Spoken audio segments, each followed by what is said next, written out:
POCSO കേസിൽ കർണാടക മുൻ മുഖ്യമന്ത്രി BS യെദ്യൂരപ്പയ്ക്കെതിരെ ജാമ്യമില്ലാ അറസ്റ്റ് വാറന്റ്. പോലീസിന്റെ അപേക്ഷ പരിഗണിച്ച് ബംഗളൂരു ഫാസ്റ്റ് ട്രാക്ക് കോടതിയാണ് അറസ്റ്റ് വാറന്റ് പുറപ്പെടുവിച്ചത്.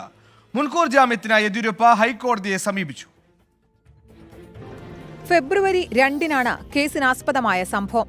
അമ്മയോടൊപ്പം യെദ്യൂരപ്പയുടെ വീട്ടിലെത്തിയ പെൺകുട്ടിയുടെ ദേഹത്ത് ലൈംഗിക ഉദ്ദേശത്തോടെ സ്പർശിച്ചുവെന്നും അശ്ലീല ചുവയോടെ സംസാരിച്ചുവെന്നുമാണ് പരാതി. പെൺകുട്ടിയുടെ അമ്മയുടെ പരാതിയിൽ പോലീസ് പോക്സോ കേസ് രജിസ്റ്റർ ചെയ്തു. പിന്നീട് കേസ് CIDക്ക് കൈമാറുകയായിരുന്നു.